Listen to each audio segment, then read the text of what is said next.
Assalamualaikum warahmatullahi wabarakatuh. Perkenalkan, nama saya Rahmawati, stambuk A50120018, Bimbingan dan Konseling Fakultas Keguruan dan Ilmu Pendidikan Universitas Tadulako Palu. Baik, di sini saya akan memaparkan atau menjelaskan mengenai bimbingan konseling belajar. Tapi sebelum itu, izinkan saya untuk memperkenalkan dosen pengampu saya, yaitu Ibu Dian Fitriani, SPD, MPD. Nah, seperti yang saya katakan tadi, jika saya akan menjelaskan mengenai bimbingan konseling belajar. Tapi di sini saya hanya akan membahas 4 poin mengenai bimbingan konseling belajar. Yang pertama, pengertian dari bimbingan konseling belajar. Kedua, tujuan dari bimbingan konseling belajar. Ketiga, fungsi atau manfaat dari bimbingan konseling belajar. Dan yang keempat adalah bentuk-bentuk layanan dari bimbingan konseling belajar. Baik, mungkin kita akan masuk ke bagian pertama, yaitu apa sih bimbingan konseling belajar itu?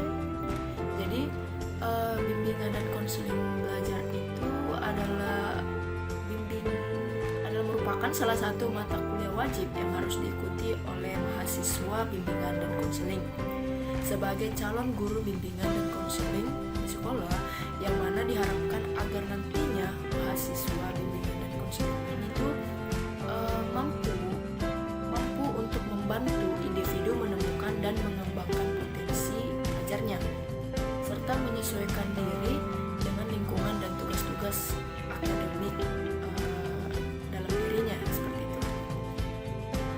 Dan juga selanjutnya kita akan masuk ke poin yang kedua, yaitu mengenai tujuan dari BK Belajar.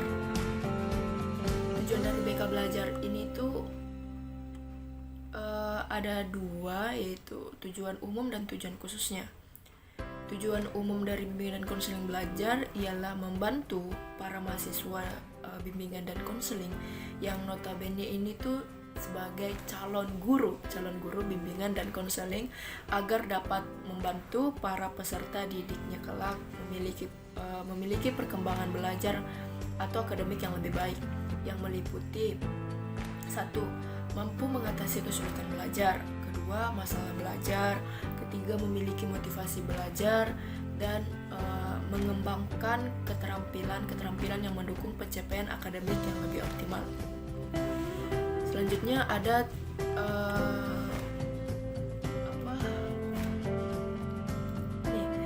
tujuan bimbingan belajar secara umum juga itu adalah membantu murid-murid agar dapat menyesuaikan situasi yang baik dalam belajar, sehingga setiap murid nantinya dapat belajar secara efisien dengan kemampuan yang dimilikinya dan mencapai kemampuan yang optimal. Dan juga mungkin sebagai calon guru bimbingan dan konseling belajar itu, mengapa kita harus belajar bimbingan dan konseling belajar ini?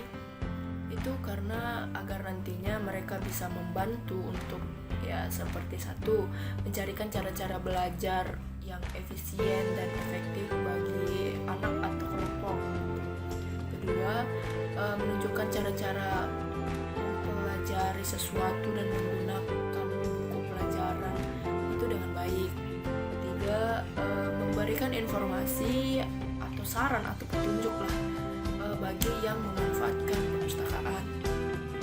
Keempat itu membantu dalam mengatasi kesulitan belajar atau akan kerjaan tugas sekolah dan mempersiapkan diri dalam ulangan dan ujiannya. Kelima, memilih suatu bidang studi sesuai dengan bakatnya, seperti itu. Bakat, minat, kecerdasan, cita-cita, dan kondisi fisik atau kesehatannya. Jadi guru calon bimbingan dan konseling itu bisa mengarahkan akan hal seperti itu juga. Keenam, menunjukkan cara-cara menghadapi kesulitan dalam bidang studi tertentu, karena kan terkadang anak-anak itu hanya berfokus pada satu satu mata pelajaran atau dua mata pelajaran. Jadi bagaimana caranya sebagai calon guru bimbingan dan konseling, kita itu membantu untuk menghadapi kesulitan-kesulitan itu, jadi rata dalam menyukai belajar. Oke, misalnya saya tidak menyukai matematika. Nah, bagaimana caranya? Bagaimana misalnya saya punya teman si A, terus dia ini kesulitan belajar dalam matematika. Bagaimana caranya kita sebagai calon guru bimbingan dan konseling ini tuh membantu untuk memberikan saran atau bagaimana caranya agar si teman kita ini itu bisa rileks, bisa santai dan tidak mengalami kesulitan dalam belajar matematika ini. Itu. Selanjutnya yang ketujuh, menentukan pembagian waktu dan perencanaan jadwal belajarnya. Jadi terkadang kita itu atau anak-anak itu tidak bisa memanage waktu dengan baik. Belajar ya tidak tertentu, atau belajar semaunya, atau bahkan tidak belajar. Ya, jadi bagaimana caranya kita untuk membantu memberikan bimbingan dalam mengatasi hal-hal seperti itu. Selanjutnya, memilih pelajaran tambahan baik yang berhubungan dengan pelajaran di sekolah maupun untuk mengembangkan bakat dan karir di masa depan. Nah, selanjutnya kita akan masuk ke pembagian tujuan dari bimbingan konseling belajar yang secara khususnya. Secara khususnya di sini itu yang pertama, siswa dapat mengenal, memahami, menerima, mengarahkan, dan mengaktualisasikan potensi secara umum. Dan juga mengembangkan berbagai keterampilan belajar. Dan selanjutnya mengembangkan suasana yang kondusif, mengembangkan suasana yang kondusif. Dan yang terakhir itu memahami lingkungan pendidikan. Jadi dalam bimbingan belajar diharapkan murid-murid itu bisa melakukan penyesuaian yang baik dalam situasi belajar seoptimal mungkin, sesuai dengan potensinya, bakat dan kemampuan yang ada pada dirinya gitu, berdasarkan atas tujuan bimbingan belajar yang seperti yang saya paparkan tadi. Dapat disimpulkan bahwa bimbingan belajar adalah untuk membentuk murid-murid yang mengalami masalah di dalam memasuki proses belajar dan situasi belajar yang dihadapinya. Selanjutnya kita akan masuk ke poin ketiga, mengenai fungsi atau manfaat dari BK belajar. Jadi bimbingan belajar ini kan merupakan bagian terpenting bagi peserta didik, mengingat pada saat ini itu peserta didik dituntut untuk bisa berkompetensi. Oleh karena itu, siswa diharapkan mengikuti bimbingan belajar sebagai alat untuk menghadapi tantangan di masa depan. Selain itu, manfaat dari bimbingan belajar adalah dapat membuat siswa semakin kreatif pada kegiatan belajar mengajar dan dapat meningkatkan prestasi pada sekolahnya seperti itu. Maka sangat penting bagi peserta didik untuk mengikuti bimbingan belajar agar mereka mampu bersaing dengan tuntutan zaman pada saat ini. Manfaat bimbingan belajar bagi siswa adalah tersedianya kondisi belajar yang nyaman,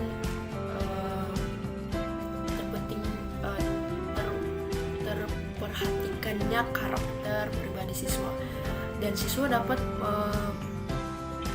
mereduksi kemungkinan kesulitan belajar serta juga mampu mencegah kemungkinan timbulnya masalah dalam belajar. Dan juga fungsi atau manfaat dari BK belajar itu bisa disimpulkan atau bisa saya bandingkan itu: satu, menyalurkan siswa sesuai dengan bakat dan minatnya sehingga belajar dapat berkembang secara optimal. Kedua, agar siswa dapat menyesuaikan diri dengan lingkungan belajar. Ketiga, perbaikan terhadap kondisi-kondisi yang mengganggu proses belajar siswa. Keempat, siswa berupaya untuk mempertahankan dan meningkatkan prestasi belajar siswa. Baik, mungkin selanjutnya kita akan masuk ke pembahasan terakhir. Ya, pembahasan terakhir mengenai bentuk-bentuk layanan BK belajar atau bimbingan dan konseling belajar. Jadi di sini itu ada bentuk-bentuk pelayanan yang diberikan guru bimbingan dan konseling terhadap peserta didik. Yaitu ada pelayanan individu dan ada pelayanan kelompok. Di mana pelayanan individu ini itu adalah salah satu bimbingan atau penyerahan yang diberikan guru bimbingan konseling kepada peserta didik secara perorangan. Jadi satu-satu gitu. Privat bisa dibilangnya, privat, face to face semacam. Ya, pelayanan ini biasanya diberikan pada peserta didik yang punya masalah pribadi. Jadi pelayanan individu ini tuh hanya ada satu orang. Jadi A dan B saja gitu.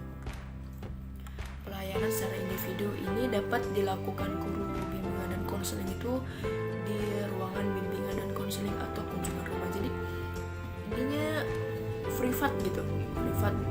Jadi bisa di ruang BK atau kita langsung menuju ke rumah si ini dan Ana. Yang kedua, yang seperti saya katakan tadi itu ada pelayanan kelompok. Pelayanan kelompok ini yaitu suatu pelayanan atau bimbingan yang dilakukan guru bimbingan dan konseling secara berkelompok. Jadi yang tadi kan secara individu, sekarang ini secara berkelompok. Bimbingan ini biasanya diberikannya kepada peserta didik yang mempunyai masalah secara kelompok. Bimbingan ini bisa diberikan di dalam kelas, di masjid atau di aula yang bukan privat lah, tapi dalam konteks yang baik dan benar seperti itu. Nah, sekarang mungkin saya akan masuk juga untuk mengambil bagian itu dari jenis-jenis layanan. Mungkin saya akan sedikit membahas tentang jenis-jenis layanan. Di mana jenis-jenis layanan di sini itu ada 9. Ada 9, yaitu layanan orientasi. Nah, di mana layanan orientasi ini itu adalah layanan yang membantu peserta didik memahami lingkungan baru, terutama lingkungan sekolah dan objek-objek yang dipelajari untuk menyesuaikan diri serta mempermudah dan memperlancar peran peserta didik di lingkungan yang baru. Kedua, ada layanan informasi, yaitu layanan yang membantu peserta didik menerima dan memahami berbagai informasi diri, sosial, belajar, karir, dan pendidikan.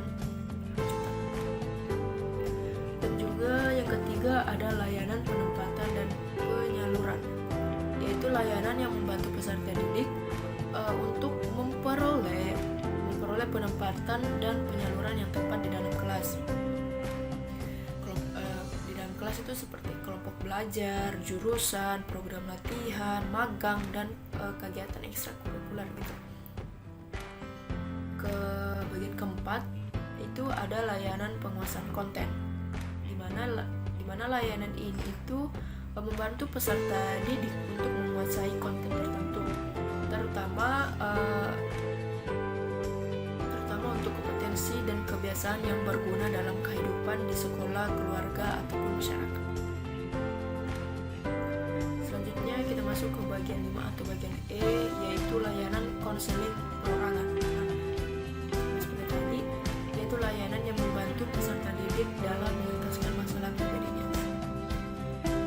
Bagian ke-6 yaitu layanan bimbingan kelompok, yaitu layanan yang membantu peserta didik dalam pengembangan pribadi, kemampuan berhubungan sosial, kegiatan belajar, karir, dan pengambilan keputusan serta melakukan kegiatan tertentu melalui dinamika kelompok. Dan bagian G itu layanan konseling kelompok. Kalau tadi kan layanan bimbingan kelompok, dan yang ini layanan konseling kelompok, yaitu layanan yang membantu peserta didik dalam pembahasan dan pengentasan masalah pribadi melalui kelompok. Selanjutnya layanan konsultasi, yaitu layanan yang membantu peserta didik atau pihak lain dalam memperoleh wawasan, pemahaman dan cara-cara yang perlu dilaksanakan dalam menangani masalah pribadi peserta didik.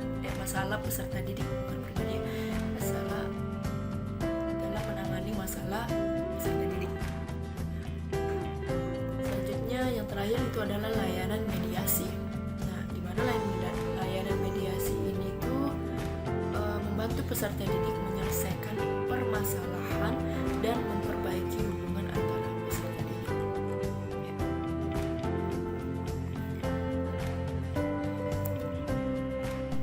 Nah, itulah tadi yang bisa saya paparkan dari penjelasan mengenai 4 poin terpenting dari bimbingan dan konseling belajar, yaitu pengertian dari bimbingan konseling belajar, tujuan dari bimbingan dan konseling belajar, fungsi atau manfaat bimbingan konseling belajar,